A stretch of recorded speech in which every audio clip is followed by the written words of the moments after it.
Hi, everyone. Welcome back to another episode of the Leadership Purpose with Dr. Robin podcast. I'm so glad you're here and you take time to listen into the podcast.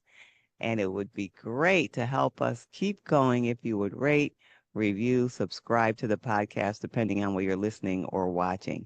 Because you've done that, others have done that, we've been ranked in the top 5% of all podcasts globally, according to Listen Notes. So thank you for doing that. All right. So now today, I'm excited to get into a conversation. I'm talking with Kohila Sivas. Now, let me tell you a little bit about her. She's a visionary educator and former tutor who's on a bold mission to redefine, not reform, redefine education. She's a learning success coach who's now leading a global movement to help 1.5 million families and students to thrive. And she created the holistic neural growth method, which goes beyond traditional academics to help kids and adults and to guide them, heal them from burnout, overwhelm, and disconnection. Let me pause and say, who doesn't need that? But she's focusing on the children, and she's trained so far over 300 coaches and helped thousands of students and families. And she's passionate about one thing: restoring the human spirit in learning. Now, who can deny that? Welcome, Kohila Sivas. Thank you. Thank you for having me I'm today. glad you're here. All right, so now you heard me give sort of like read your introduction. Why don't you tell us in your own words first a little bit about you, and then second about the work you do? Yeah. The work I do is why I'm here because this is my second chance in life. I decided to end my life at the age of 12 because I felt alone. I felt like I wasn't a fit for the world. So that's what happened to me. And when I came back alive after that incident, this is why I'm here. What I do is why I'm here. I know for sure. There's no other reason I'm here for. So to leading up to that, why did I decide to do that? Because I moved to Canada when I was a little girl. Didn't know English. I decided to mute myself so that no one will know that I can't speak English. And then my dad, because of losing everything in our country, moving to a new place, he decided to become an alcoholic. So that, also made our household very not a good place for me to talk about things that I was going through. At school, education was just hard. I couldn't understand. I had a lot of questions. I was very curious, but there was no way that I can learn without the language. So I kept going, falling behind and behind. And so I just thought I was the only stupid person in the class. I started feeling very bad. And also, something happened to me from a trusted adult at the age of 12 that is why it drove me to, decide to end my life. So coming back from that, what I noticed on the day that I decided to end my life, I had a long conversations before leading up to that day, very long conversations by myself, because that's what I do. I mute and I talk to myself, right? Because I don't have anyone to talk to. So during those times, I remember my mind playing those games, right? One side of your mind, saying how I should end it, and the other one is, saying, what about your mom? What about this? What about, don't you want to have a kid? Don't you want to grow up? Don't you want to see this? And all of these conversations, of course, one side wins, right? If you decide to do it. But the minute that I woke up from that incident, the next morning, what I heard from my brain is that, like, all the things that were positive, the negative things kind of left my brain. Before the day before that, it was very negative, right? That's why somebody would do something like that. But that's when I know the power of our mind. I mean, like yesterday, you were playing with my mind and you screwed me up. Today, you're saying how wonderful it is. Look at your mom. She loves you. Yesterday, you didn't tell me she loved you. How can you play this game? So I tried. That was the first time I felt my mind playing games with me, and that was very profound. I think that's if you believe in God or universe, that's the way of teaching me, because I didn't have any understanding at the age of 12, right? How powerful your mind can be. You can say this, you can hear the same thing from your own brain. That was opposing it. That's right. That's right. And so after you heard that, did it give you a sense of hope? Yeah. And if it did, what happened with that sense of hope? The sense of hope was that no one hates you. Like it was the hate that I felt like everybody hated me. I was a failure. Um, what happened to me also took all of that weight on me and felt like I needed to escape this world. But that all changed the next day. It was like I can't tell you how crazy it is. Your mind starts speaking in the opposite way to the day before. So it's pretty profound and pretty powerful. So from there, I came back. I know that there's no more escape right now. We have to figure out the plan. That was the plan. So what I did is I started falling in love with one subject, which was math. I would sit at the math class. I started applying myself a little bit more instead of thinking about how to end my life. That was the conversation I had. Now I'm starting to put that power that I got from that incident into learning something. That's when I started applying myself there. And, in my life, there were so many problems I couldn't solve. There was no answers to it because every time I searched, there was no answers to it. You're just gonna dead end. But in math, if I sat and solved it, I got an answer and I would get it right. So that was very empowering for somebody like me who went through that traumatic experience. So I just did more problems. I'm like, look, it works, it works, it works. So that's how I got, that confidence that I needed to survive that. Then I started looking at these math worksheets are so hard for other people. How am I getting these? Like, what am I like? Then it's felt like I was cracking a code in math. I started getting it way more than even the teacher was explaining. People were confused. I'm like, I can explain to you better. Like I didn't do it because I was still shy and I was not able to do that. But in my head, I was saying I was getting that, the confidence to do it. So it was like a therapy for me. Math, this for me, if to this day, is a therapy. I just have to sit with it and solve problems. If I can't solve anything else, I'll solve math problems. Yeah, I love that. And especially math because we're always thinking about, generally speaking, where most people think math is very difficult and it's the thing they kind of shy away.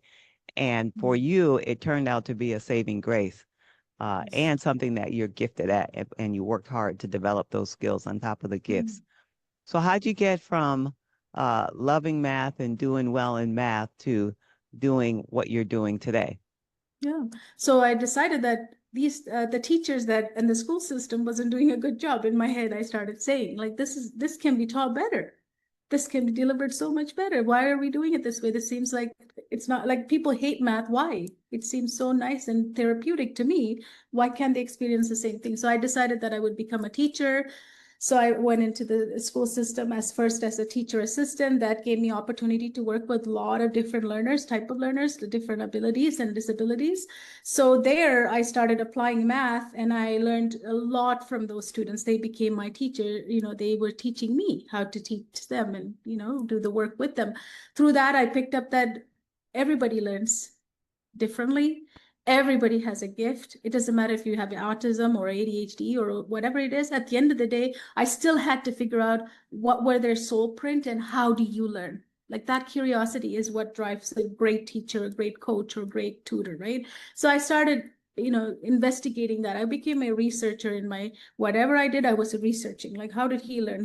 Everybody says he can't learn math, but he picked it up. How did she learn? So I was like taking these as an experiment with all my students. And then I was sort of fighting for my own classroom in the system but eventually they didn't recognize my talent and they kind of pushed, sometimes you don't get the placements.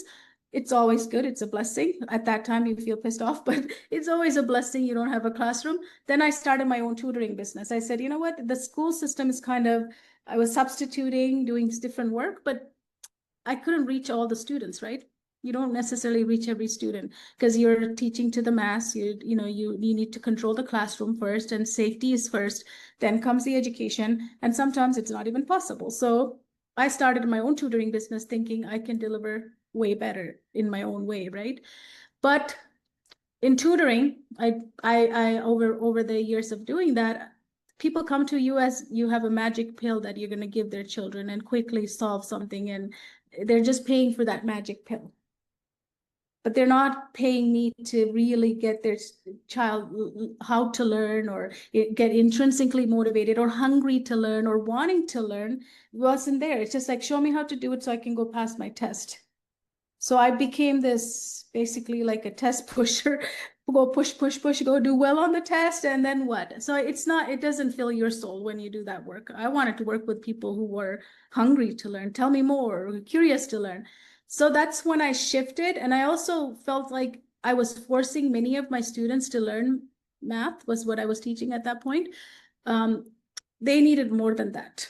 It was like they need preparation. They need mind preparation. They need their soul in alignment with what they were learning. Some of them were just vacant when they came to me. They didn't even want to be there. They're just forced to be there. So I started coaching them through that alignment, bringing them into alignment and learning. And why are you learning? How are you learning? You know, what works for you? Get excited about it. So that's how I got really, really, really popular and really, really busy very quickly in my little town in Canada, in British Columbia.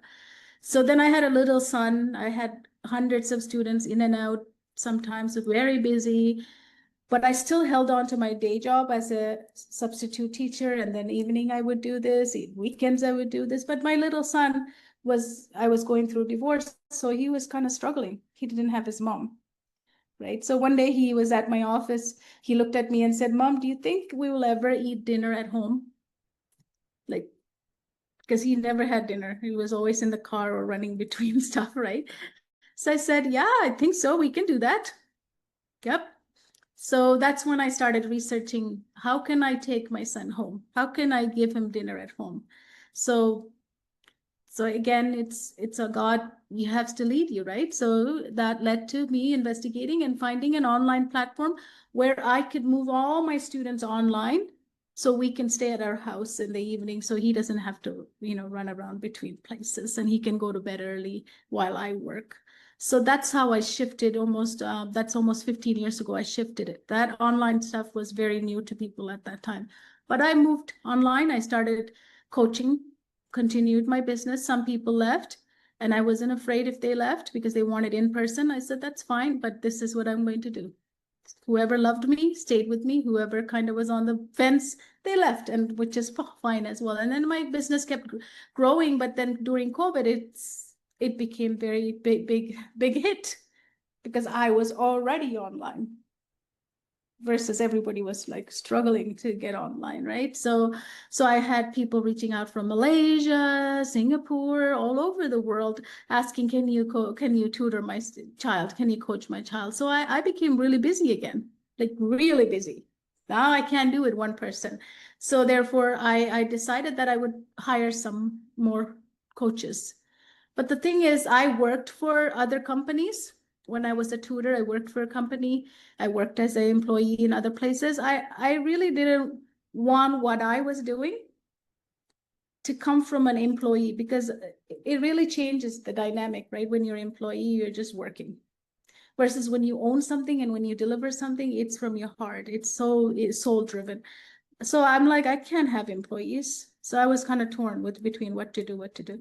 So I kind of left everything. I went to Costa Rica. I was there for a week, and I extended for another 3 weeks because I just fell in love with the place. And I was kind of like soul searching, like, what's my next step? Like, I can't do this. I need to grow. What do I do? That's when I think that was probably my second rebirth in life came along. I had a profound moment in my life that I would train others. I'm going to hand over this to many, many, many people, and I will train them under my methodology, how I created, how I built all of this. So I came back, I launched a program to, certify others under my methodology. So that's how we have now 300 plus coaches, teachers certified. But in the last, I would say, year and a half, I even shifted to another component of my business. You know how when we're older, we're always personal developing ourselves, and we're always improving ourselves because we grew up in a system that we forgot to take care of ourselves as we were growing up. Yes. I want to change that. I think we need a human soul print. Like, we need to understand our soul. We have all these systems working together to keep my body up every day, your body up, but we don't have any understanding of this piece here. We act as this just works. Only time we get sick, we look after it, but we forget this person, right? So I'm now going into what are the systems that need to be in alignment for you to learn. Learning is just an activity you do with this body.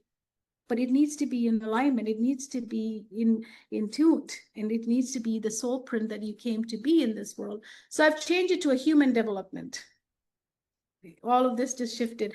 So I've created a new program called Blocks to Flow. That's my new framework. So basically, if this system is blocked, there's no point in pushing content. There's no way pushing curriculum onto a child or an adult or anyone, because this is blocked. They're not going to take it. So everybody's looking for tips and tactics and strategies and hacks. They can only work if you are in flow and if you can focus, right? That makes so much sense, especially because of your experience as you're talking through your journey. I hear how each sort of defining moment has built to this point. From your early learnings, as painful as it was as a 12-year-old, to understand the power of the mind and how that works and how you get to shift it and how you actually did that. And then when you were working with the children in your first tutoring business and you were talking about how it wasn't, there's no magic pill. It's the whole body, mind, body. They have to want to do it. They have to be open and all these things. So you saw that disconnection. So it's like these are the pieces of the puzzle that are becoming what you're doing now as you are going along the way. And now you have this whole mind, body, spirit kind of approach to not Yes. just teaching, but learning and being a human person who's growing. So it's out of that experience early on. Yeah. And so Last let part me kind of cut. Ask me again. Sorry, if you had No, asked I me. was I was just saying it was very interesting to see how it all flows together and Yeah. how you grew as you were going from each career Yes. opportunity to the next. And as you Thank you. evolved, what you were doing evolved. So with that Absolutely. in mind, would you say that you are in your purpose these days? Are you living and working in your purpose? I am. And as you said, it's coming like a full 360, you know, it's it's like God doesn't give you all the pieces, right? It's like piece by piece by piece by piece, it's coming. But right now I feel like I'm completing a puzzle, like it's coming together and there's few more things missing. But I'm definitely living my purpose. I've lived my purpose. I think the day that that was the life was given back to me, I think then was I was shown the power of mind was to do this work. Because if you know how to control your mind and if you have the belief system that to support it, you can do anything, right? That was what I was given. And now I'm helping. And I also want every child to have someone who I didn't have though, right? If you have somebody like our coaches who I train now by their side, they'll never do what I ended up doing. So that's also my mission, is to make sure that they have it. You were going to say something, sorry. No, no, I was going to say that's a powerful mission now that I'm hearing you say that. It's very powerful in that you're doing that work. And it's good to know that you are living and working your purpose. Now, let's talk to some of the people that I imagine are listening. They are high achieving women who are somewhere along the career journey where they checked all the boxes, got the promotions, did all the things that society says they should do, but they don't have purpose. There's no sense of purpose in their work, and they're looking for it. So they're listening to the podcast, which, like I said to you earlier, I know that this was going to be a source of inspiration. But with them in mind, what's something you can share from either your personal growth journey or your professional growth journey that will encourage them a bit? Yeah. What's something Yes. you can share with them? What I think helped me a lot, and what's helping our coaches and the families we serve right now, is that we all grew up under the same education system, same society that was kind of a mass control, mass consumption, right? I call it the MC system. Everything is just everybody does the same way, everybody learns the same way, you have to fit the same way, you have to go do this the same way, right? So there was no soul. We couldn't express our soul. And when we tried to express ourselves, why are you expressing it too much, right? Like we were boxed in again. We had to pull back. And we just check boxes because that comes from the school system. Because we check boxes, teachers check boxes to make sure you got it. We check boxes to make sure we got it. So we take that into our life. So we never got to live with my system. I call it my system, which is this body, this system, this inner peace here that there's so many of them coordinating together to make me look the way I am and make you look the way you are. But we never look at our soul. We are checking boxes without considering this is a soul that came to express itself. So I would say look inward and look at all the ways that you've been told what to do. You should do that. That should conversation we all have, right? Who is this should? Right? Who is it from? If it's from your parents, does it serve you to this day, right? Like there's some things that my parents told me that doesn't serve me. So that conversation that you have to have is with yours, the my system I talk about, that inner peace. You have to find inner peace. Just checking boxes doesn't do anything, right? It's not in money. It's not in achieving some glorified name tags, right? These are just expectations of the mass system that we created. And that's why a lot of parents are struggling right now too, right? Like you have to be a parent like this or like that. But the parents are in a huge, this new world is like different. Nobody knows how to live in this world yet.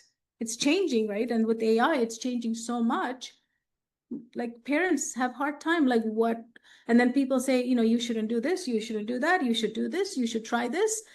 Like all these shoulds, but it's never customized to you. They don't care how your soul is speaking to you. It's just a should. And we wear all the shoulds and then we become empty. And then we ask, why am I empty?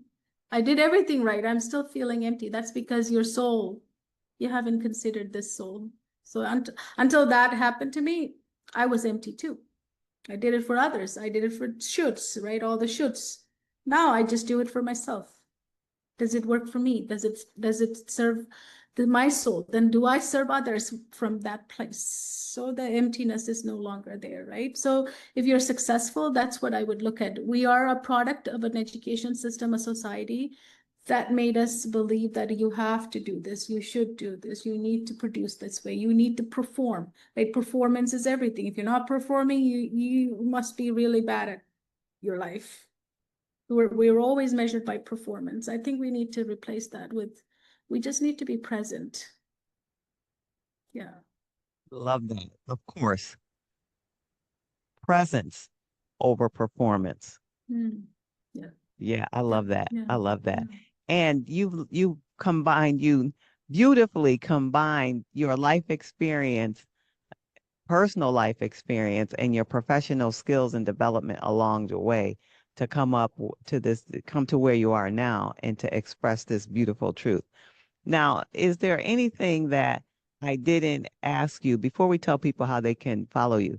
Is there anything that I didn't ask you about that you want to share, like one more thing or a thought that comes to you now, uh, before we tell people how they can follow you? Like as a woman, we always struggle because as this should about, even when we become a mom, right? We don't have we only get like 6 months or 8 months of maternity leave to be with our kids, and then we leave them and then we struggle. Do I do the work and do I look after my career or do I be with my child here, right? And those 5 years with your child is so important, but you can't sometimes give those 5 years. So there's a lot of things that society done to, women being a mom and taking care of, that put so much pressure on us. Like I was pressured too. I have to go back to work, but I decided that it doesn't matter how poor or whatever I lose, for the first 5 years, I'm going to stay with my son. That was the thing that I decided. But during that time, there was always something that was nagging in my head. Am I doing the right thing? Well, if I go back, maybe I can get a promotion by 2 or 3 years and we can buy this or that.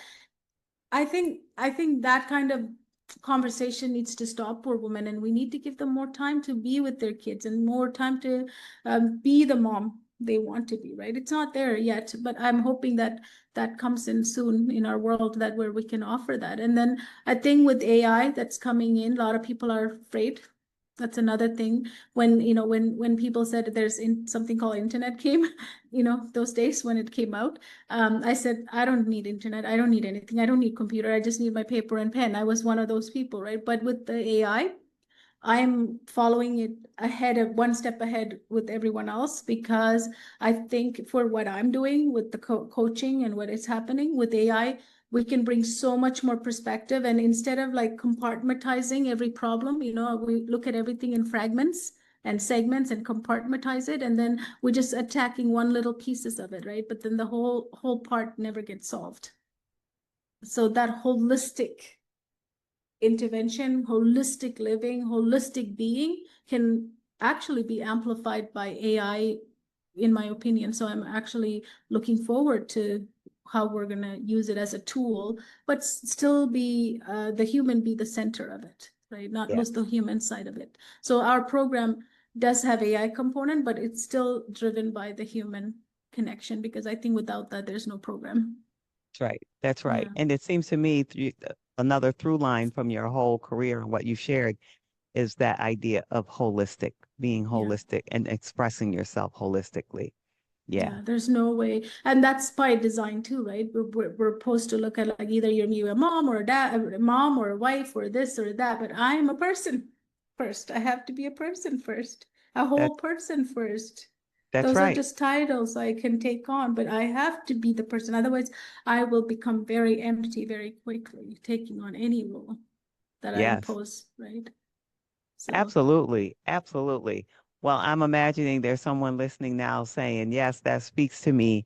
And this holistic mhm. approach to life and keeping the human part of them centered in everything they do. So if they're saying, well, how can I follow her? Where can they get information on Mm. what you're doing and stay up to breast?